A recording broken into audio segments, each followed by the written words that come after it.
You're spending hours of researching the best hair transplant clinic suitable for you.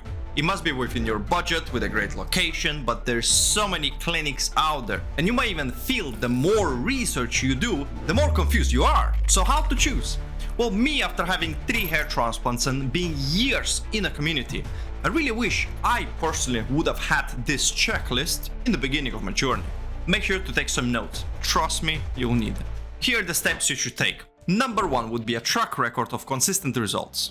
When any particular doctor or a clinic comes under your radar, look for dozens of results all around the internet, wherever you can find. The more results you're gonna find, the better average results you can expect. Let's put it this way, the showcase results that are clinic publishing themselves on forums or on their websites are usually one of the best results that they have produced. Your goal is to find an average result, because not everyone will be the best case scenario. There are many reasons for not so perfect results, even in best hands. Poor donor area, thin hair, low average hair per graft ratio. If you have mostly singles and doubles, but you lack triple, quadruple, and even quintuple hair graft units in your donor area, your results will be most definitely much thinner than the next guy who has mostly triple and quadruple grafts.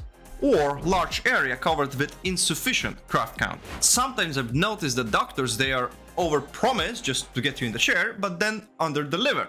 For example, if you are Norwood 5, and they implant only 3,500 grafts, that's nearly not even enough, to cover the whole area.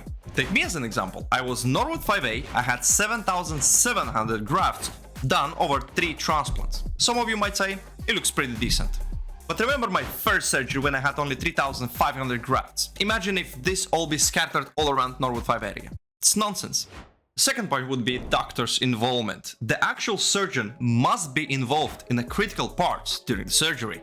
Design, donor extraction, incisions or implantations. The higher the doctor's involvement, the better the chances of successful surgery. Put it simply, if you see 20 results done by the same doctor and the doctor done all the parts of the surgery, meaning design, extractions, implantations, you can be certain that the 21st result coming from this clinic will be something very similar to the 20 previous ones, right? On the flip side, if the surgery is always done by different people, or even different parts of the surgery are done by different people, you cannot really assess consistency, right? Because how do you know who did what part of the surgery when you're looking at the results online? And here's a bonus red flag for you. If a sales consultant is answering all of the questions and actually giving a vague answers on who's going to be performing the surgery, you should establish this way before you even sign up for that surgery. Number 3, transparent patient feedback. The best clinics nowadays have found that they actually encourage their patients to, showcase their results, online, anywhere on the forums, etc. This is one of the best marketing strategies because it doesn't cost them anything and the results speak for themselves. Most importantly, you should look for unfiltered journeys, just like my own, on my channel, where you can find every single detail of my surgery, different angles, different light conditions, etc. Not just the polished, before and after pictures that quite easily can be tampered with. And here's a bonus red flag. If a clinic is actively discouraging people to post their, results online, or even asking you to sign an NDA, better run from that place. Number 4, clinic volume and ethics. Look, I'll save you some time, so let's put it simply. Avoid hair mills. Hair mills are the clinics that are operating 5, 10, 20 patients per day. Just think about it. How is it even possible to operate on 20 people on the same day?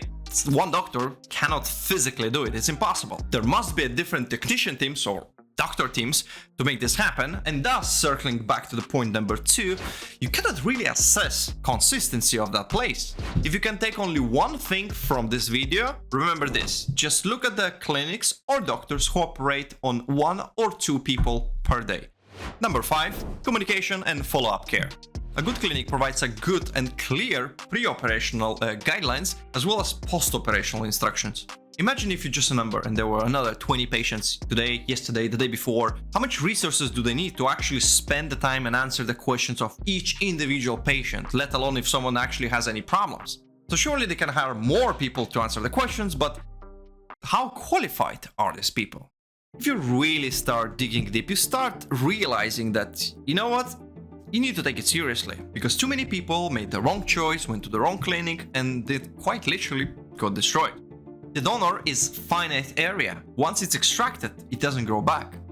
So you have a very limited amount of grafts to play with. If it's not extracted well, it's gonna be patchy, it's not gonna look great. You really have to be careful.